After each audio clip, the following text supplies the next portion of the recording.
Según Génesis 47, 12, 27, durante la sequía en Egipto, José almacenó y preservó el alimento. Para subsistir, la gente tuvo que venderlo todo y, al fin, incluso a sí mismos. Ese es el precio de vencer. Así es en este tiempo del fin, donde conseguir el alimento para entrar al reino y conquistar nuestra tierra, que es Cristo, formado en nosotros, nos costará renunciar a todo, incluso a nuestra propia vida. Pero a cambio de nuestro todo, tendremos su todo y reinaremos con él. Con ustedes, José.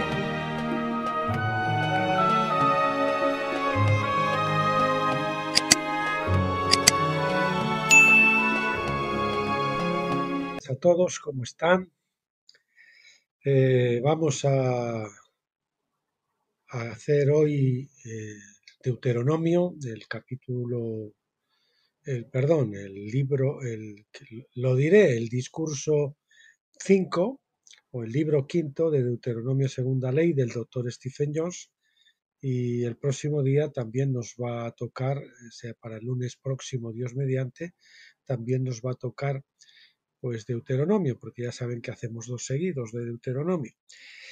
Lo primero, decirles que se me olvidaba que es 8 del 8 del 2025, 8 de agosto del 2025, y aquí ahora en Baracaldo, España, son las 18:51 minutos. Bueno, lo que veremos el próximo día va a ser el capítulo 4 y 5 para el lunes, Dios mediante, titulado el capítulo 4, Corderos sin mancha ni defecto. Vamos a ver cómo tenían que ser sacrificios sin mancha ni defecto, no porque Dios fuera muy exigente y un animal cojo con una mancha o algo no se pudiera presentar, sino porque tipificaba Cristo como el Cordero sin defecto y sin mancha, y por lo tanto era simplemente por el tema del tipo. Y después vamos a ver el capítulo, vamos a ver, un poquito larguito, ¿no? Un poquito larguito. Capítulo 5, adoración de dioses falsos. No sé si al final haré solamente uno, porque estos son un poquito largos, nos vamos a 9 hojas. Quizás a lo mejor no metan los dos, ya veremos a ver cómo me encuentro. Para no cargar demasiado. Bien, pues nos vamos a la página 9, que es lo que nos toca para hoy. Perdón, vamos a ver, página 9, capítulo 2, la importancia de la justicia, y el capítulo 3, que bueno, ahora cuando lleguemos pues ya lo veremos. Bien, la importancia de la justicia. Después de decirle a Israel que nombrara jueces y escritores o registradores, Moisés nos dice en Deuteronomio 16 el tipo de jueces que debían elegirse, ¿no? Que debían elegir. Dice el versículo 18 en Deuteronomio 16, juzgarán al pueblo con justicia, no distorsionarán la justicia, serán parciales y no aceptarán soborno. Bueno, aquí había un craso error, he puesto parciales en vez de imparciales, o no harán acepción de personas, serán imparciales, y no aceptarán soborno, porque el soborno ciega los ojos de los sabios y pervierte las palabras de los justos. La justicia y solo la justicia buscarán para que vivan y posean la tierra que el Señor su Dios les da. Distorsionar la justicia significa forzarla o torcerla. La palabra hebrea para distorsionar es natat, acabado en H, N-A-T-A-H, natat, que también se usa para doblar un arco. A menudo usamos esta metáfora en inglés y la vemos en programas de televisión sobre crímenes, donde incluso los buenos, es decir, abogados o policías, tergiversan la ley para atrapar a presuntos criminales. Estos programas enseñan al público que es bueno torcer la ley si sirve para un buen propósito. Es decir, como si el fin justificara los medios, ¿no? Pero Dios no aprueba esto. No se puede pecar para que la gracia abunde, ni es una obra justa torcer la ley o doblar la ley de Dios en nombre de la justicia. Como se dobla un arco al tirarlo, ¿verdad? Pues ellos, algunos abogados y algunos jueces, pues doblan la ley para manipularla. Justicia imparcial. Un juez debía ser imparcial en su juicio. Se dice más al respecto en Éxodo 23, del 1 al 9, donde un juez no debía dejarse influenciar por la opinión popular, el versículo 2, ni por la pobreza de un culpable, versículo 3, ni negarse a defender la causa de los oprimidos, versículo 4 al 6, ni aceptar sobornos, versículo 8, ni oprimir a extranjeros, es decir, a los no israelitas, negándoles la igualdad de justicia, versículo 9. Los jueces debían juzgar según la ley de Dios y representarlo en la tierra al impartir los juicios conforme a su corazón y mente. De hecho, leemos sobre la justicia y el carácter de Dios en un discurso anterior en Deuteronomio 10 del 17 al 19, que dice: porque el Señor vuestro Dios es Dios de dioses y Señor de señores, Dios grande, poderoso y temible, que no hace acepción de personas ni acepta sobornos, es decir, es imparcial. Él hace justicia al huérfano y a la viuda y muestra su amor al extranjero, dándole alimento y ropa. Así que mostrad vuestro amor al extranjero, porque extranjeros fuisteis vosotros en la tierra de Egipto. Como dice el Nuevo Testamento, hace llover sobre justos e injustos.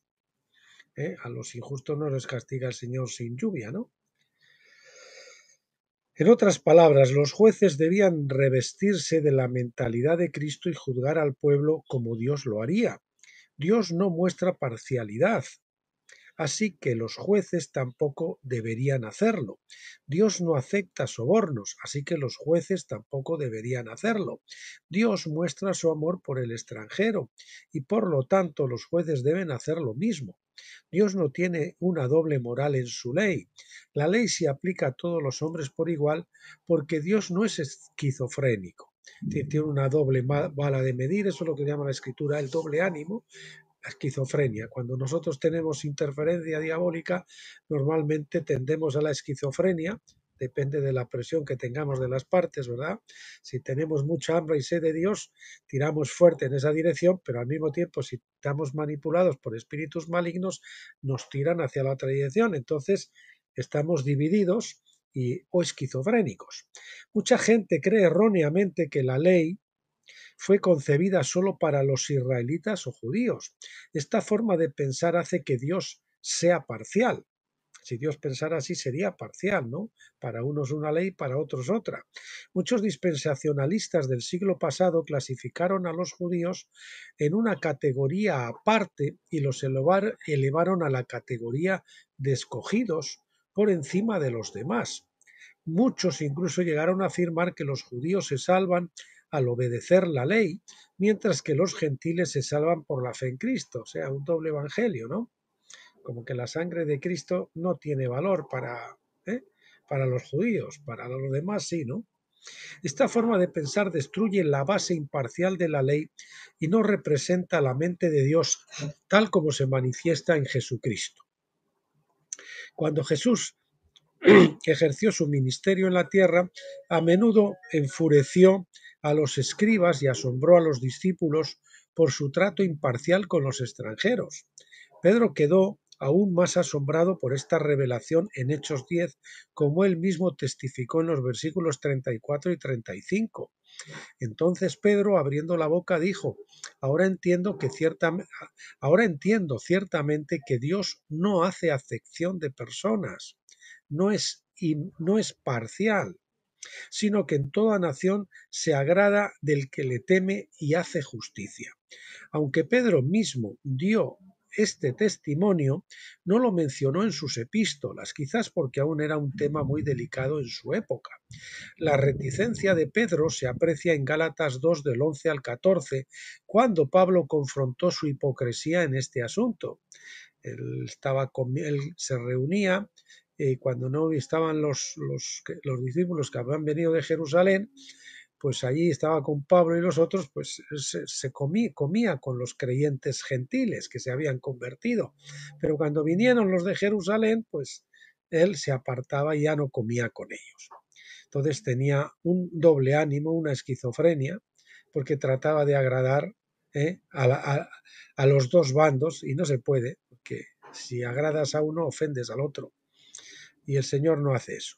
En cambio, estamos en deuda con Lucas, quien registró la revelación y el testimonio tempranos de Pedro en el libro de los Hechos para socavar la credibilidad de los judaizantes que se oponían al Evangelio de Pablo y a su misión a las naciones.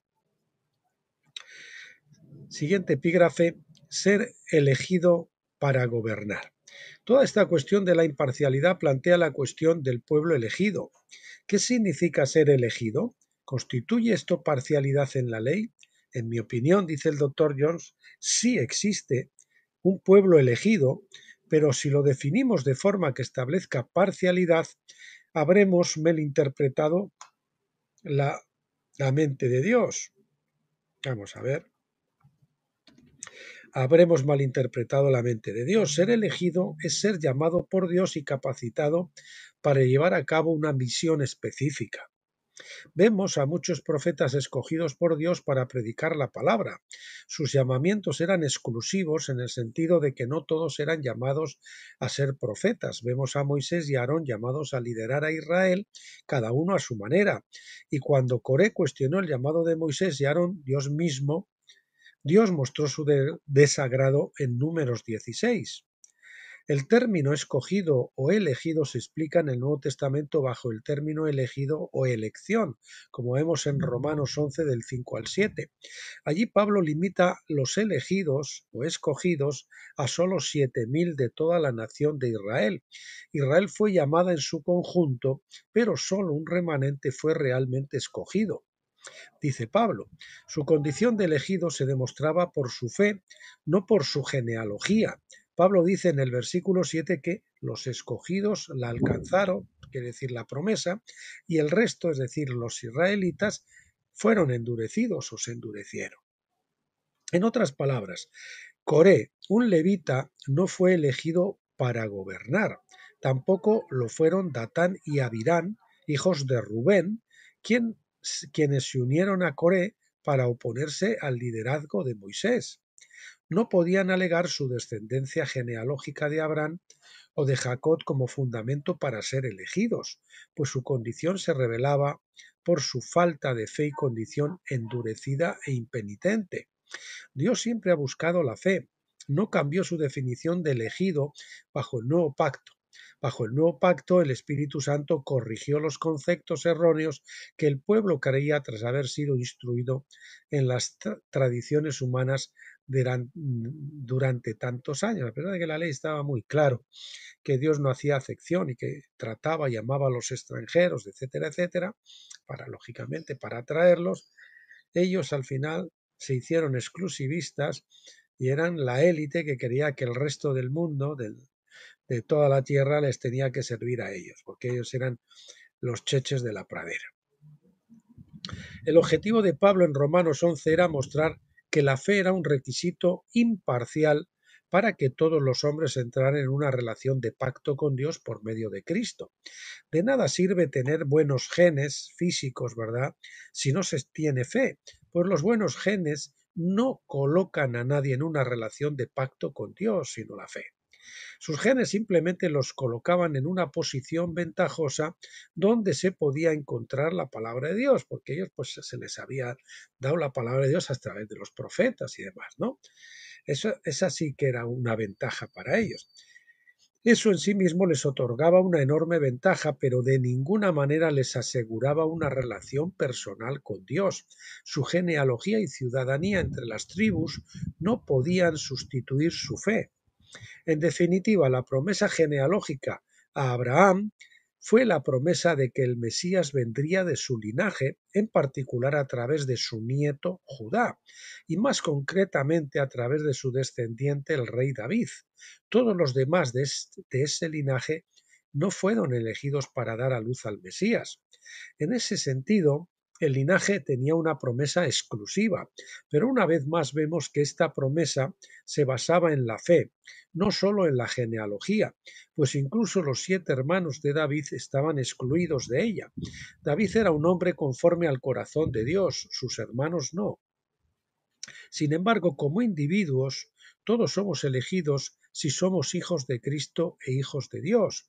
Pero dado que Cristo murió sin hijos, debemos dar descendencia a nuestro hermano mayor, como lo manda la ley en Deuteronomio 25, del 5 al 10.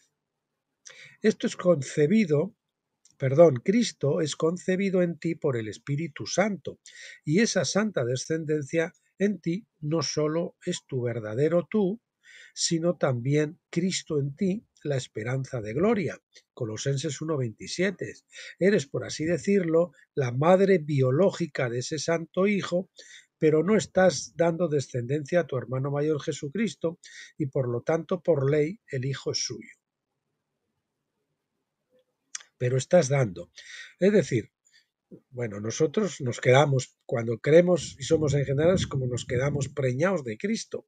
Y entonces se forma una criatura nueva en nosotros, que es la nueva creación. Entonces ese hijo no es nuestro, le pertenece a Cristo. Como hermano mayor que no tuvo descendencia, nosotros le tenemos que hacer, por esa ley que había, que si un hermano moría sin descendientes, el hermano siguiente pues tenía que casarse con la viuda de su hermano y engendrar descendencia que no iba a ser para él, sino para el nombre de su hermano. Así lo hacemos nosotros, pero en este caso con nuestro hermano mayor Cristo, o para nuestro hermano mayor Cristo. Si la ley se hubiera enseñado correctamente a la Iglesia durante los siglos pasados, podría haber comprendido esto. Esta comprensión podría haberles impedido malinterpretar la base y la naturaleza de lo que es ser elegidos. La ley de imparcialidad habría impedido que los hombres pensaran que Dios favorecía a cierto linaje por encima de otros, aparte del linaje que conduciría al nacimiento de Jesucristo mismo. Comprender la ley de imparcialidad habría impedido que los hombres esclavizaran a otros y se enriquecieran a toda costa. Decíamos, se enriquecerían a costa de otros. Me está viniendo a la mente cómo se llamaba esto. Esto en realidad es la ley del levirato, porque la viuda debía casarse obligatoriamente con el hermano siguiente, y así sucesivamente. Eso es lo que motivó precisamente el pecado de Judá con Tamar, porque le dio a un hijo, se murió, le dio a otro, y después le dio a otro y se murió también. Entonces al tercero ya no se lo quiso dar al tercer hijo, y entonces pues Tamar se la jugó pues esperándola allí, disfrazándose, haciéndose pasar por ramera, y él pues se acostó con ella y le engendró un hijo, ¿no? Ese es el pecado de Judá, que no le fue perdonado hasta la 10ª generación, y por tanto el rey David no podía venir hasta la 10ª generación. Entonces, como Saúl fue, por esa razón es que Saúl fue elegido rey, porque todavía estaban en la 9ª generación, y entonces no podía ser de la tribu de Judá, él era de Benjamín. Bien, avanzamos. En otras palabras, la falta de comprensión de la ley de imparcialidad ha llevado a la Iglesia en su conjunto a esclavizar a los hombres, creyendo que el principio del jubileo solo se les aplicaba parcialmente. Por lo tanto, la Iglesia no reflejó la mente de Cristo y pocos pudieron manifestar su carácter al mundo. La evangelización se vio gravemente obstaculizada, por lo que la Iglesia a menudo adoptó el principio de la conversión por conquista y por esclavitud. Creo que esto fue aborrecible. Siguiente epígrafe: justicia y misericordia. Deuteronomio 16:20 dice: justicia y solo justicia buscarás.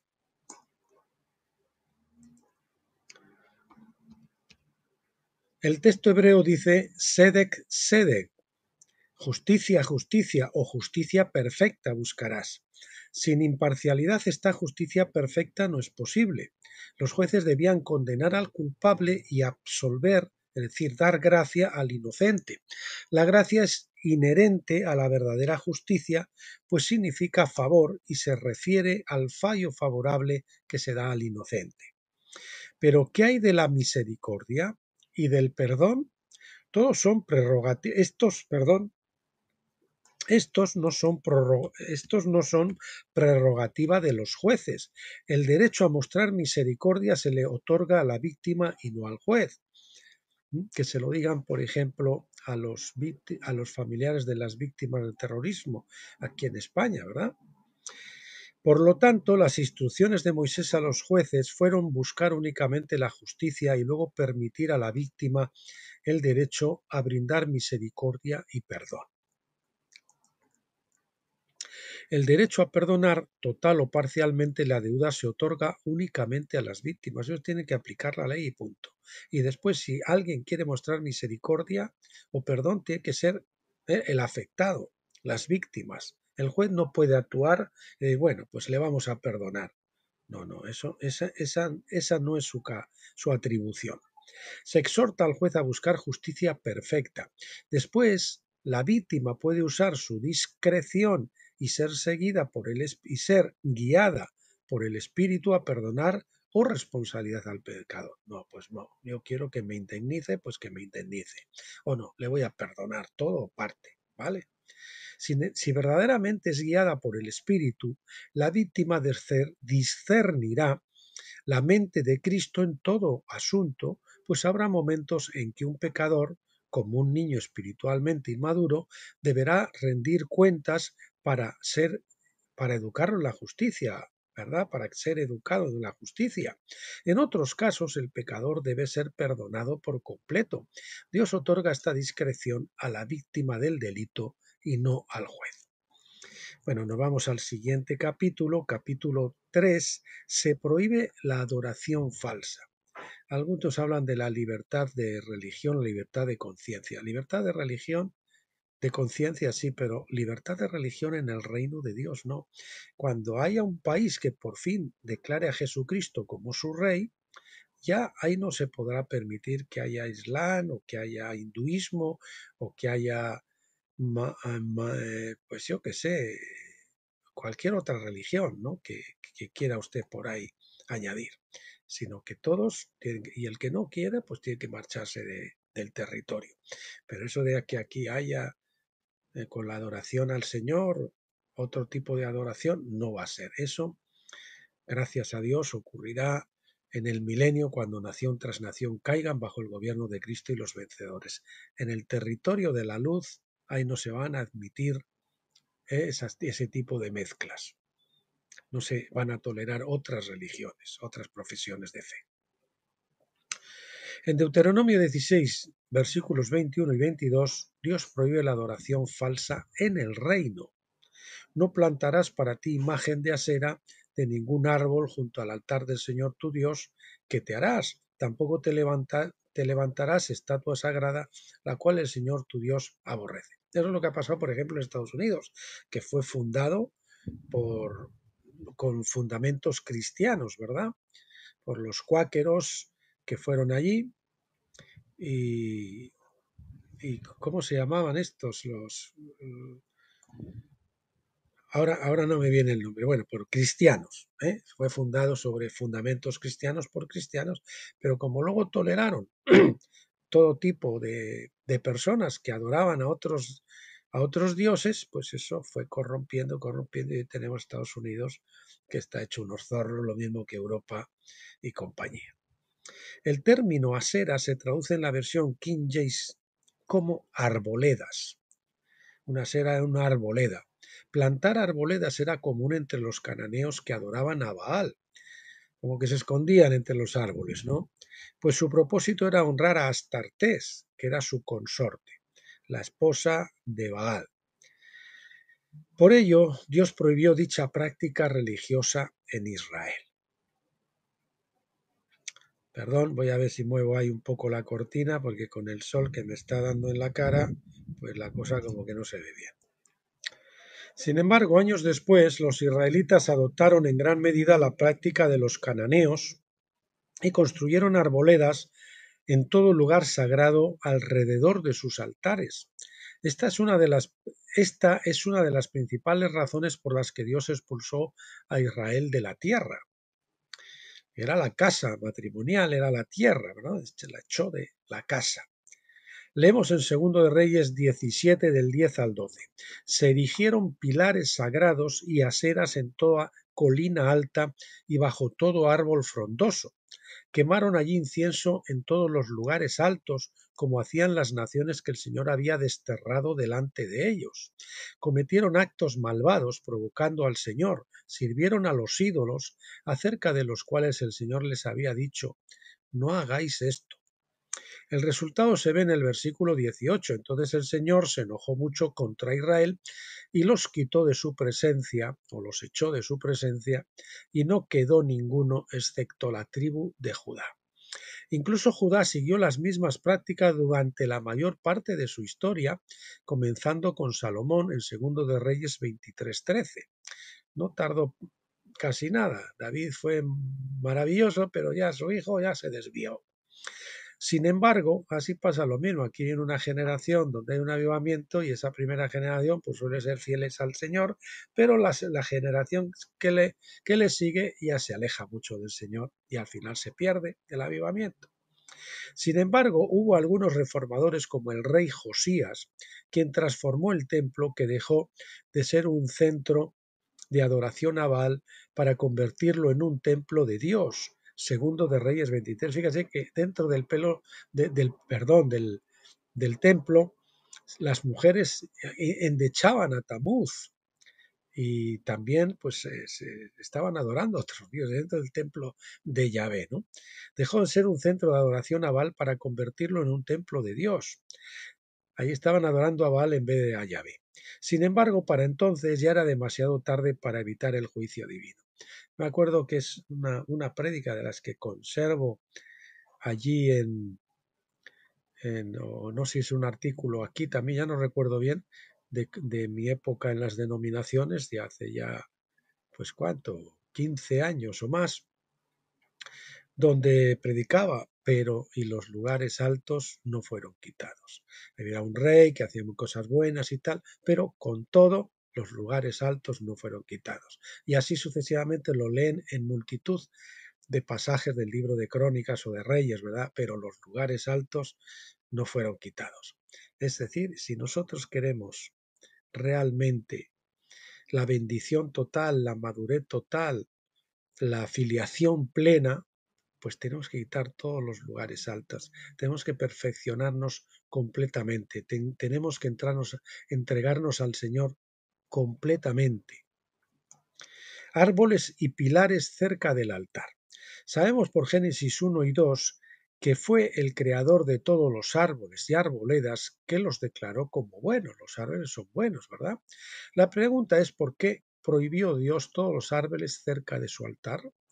¿Había algo inherentemente malo en los árboles que hiciera que Dios se opusiera a tal práctica? Obviamente no. Incluso el propio Abraham plantó una arboleda, King James Version, cuando construyó un altar en Berseba. La Biblia de las Américas, en Génesis 21, 33 y 34 dice: y plantó Abraham un tamarisco, esgel, en Berseba, e invocó allí el nombre del Señor, el Dios eterno. Y habitó Abraham en la tierra de los filisteos muchos días. La palabra hebrea que se usa aquí no es Ajerat, sino Esgel. No es Asera o Asherak, escrito pues en hebreo, Asherah, sino Esgel, Eshel. Sin embargo, no cabe duda de que Abraham plantó un árbol específico cerca de ese altar, una práctica que Moisés después prohibió, ¿verdad? Posteriormente. Lo importante es que si Israel adoptaba las costumbres de los cananeos en su culto, no tardarían en aceptar también su significado religioso. En la época de Abraham, el culto a Baal no estaba tan extendido. Su arboleda fue plantada en la tierra de los filisteos, quienes adoraban a Dagón, el dios pez. Sin embargo, unos siglos después, cuando Israel conquistó Canaán, el culto a Baal se había extendido ya por toda la tierra, por lo que Dios instruyó al pueblo a que no plantara ningún árbol cerca de los de sus altares de adoración. Tampoco debían erigir pilares en lugares áridos. Tampoco debían erigir pilares.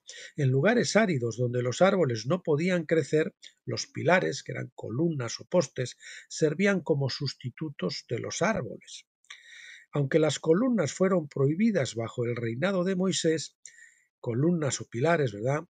A Jacob no le importó erigir una columna en un altar en Betel. Génesis 35, 14 y 15 dice: y Jacob erigió una señal en el lugar donde Dios había hablado con él, una señal de piedra, y derramó sobre ella una libación, y derramó sobre ella aceite, y llamó Jacob el nombre del lugar donde Dios había hablado con él, Betel. Pues sería como un pilar, ¿no? La palabra para columna aquí es Mashebat, M-A-T-S-E-T-S-E-B-A-H,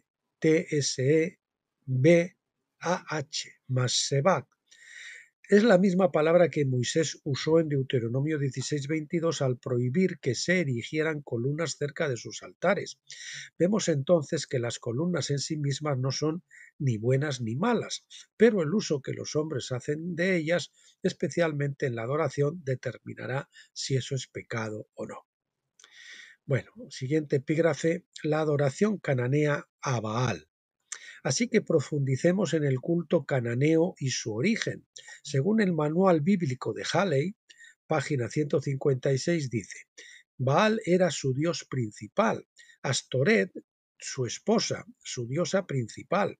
Era la personificación del principio reproductivo de la naturaleza.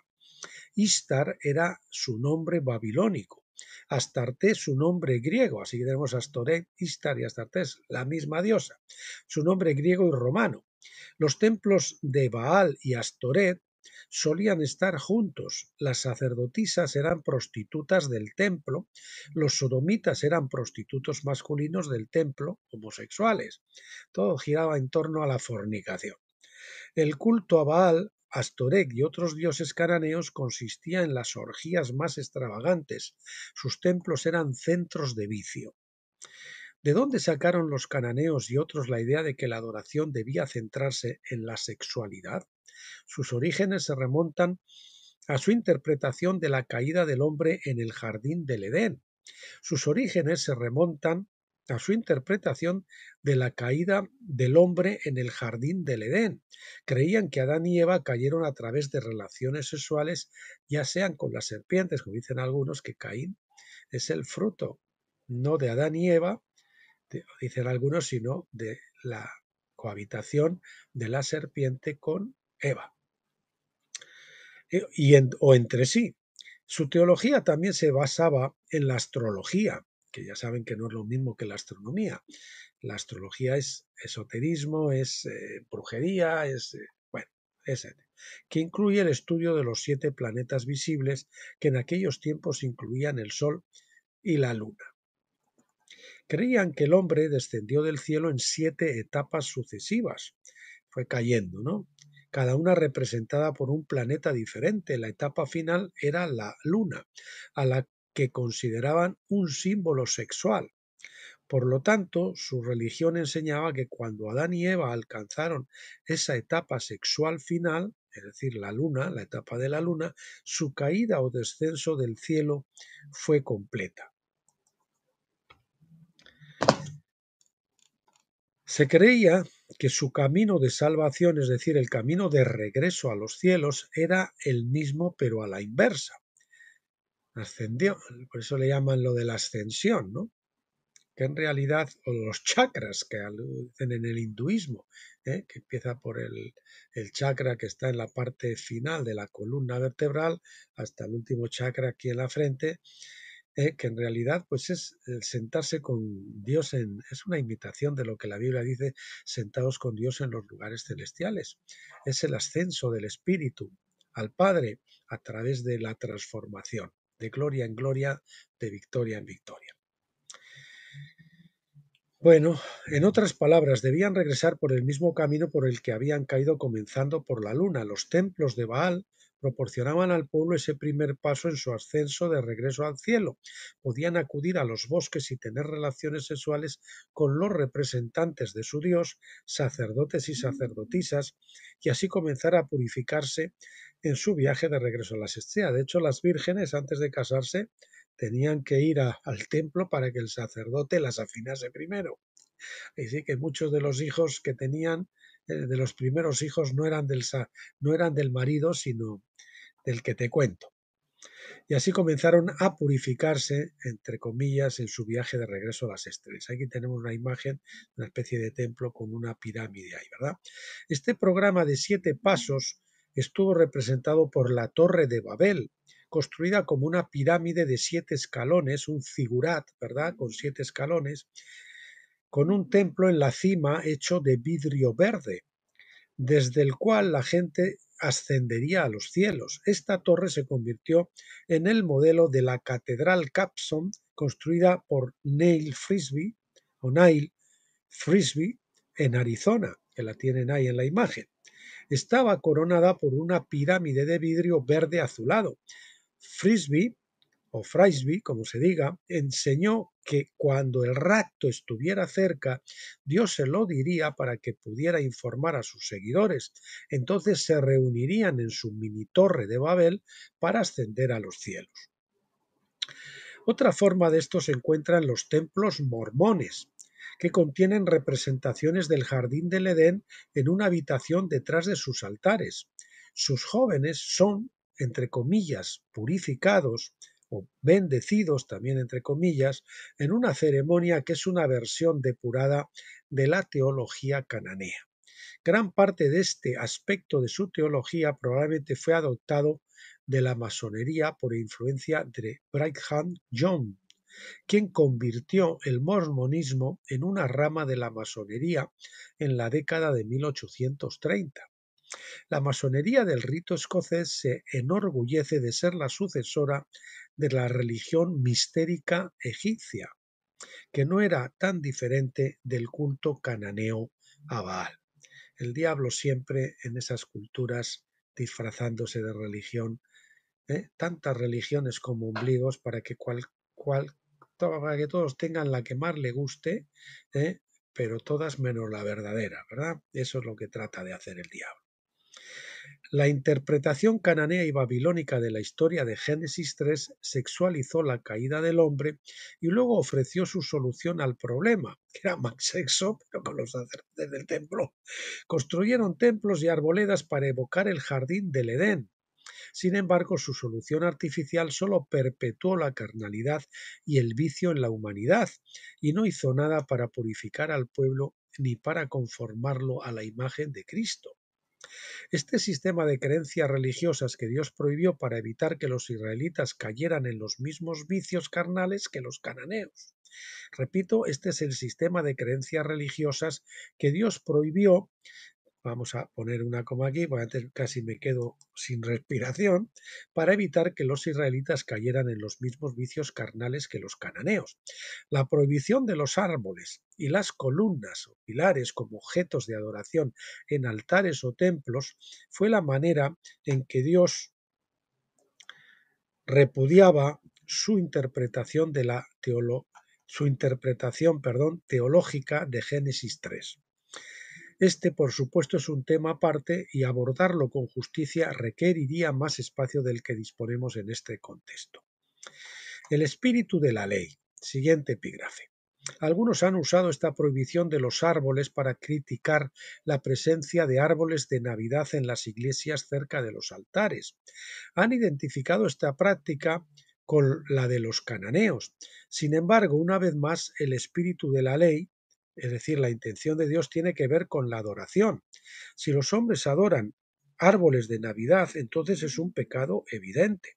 La mayoría de las personas consideran sus árboles de Navidad símbolos de nueva vida y los relacionan con el nacimiento del Mesías.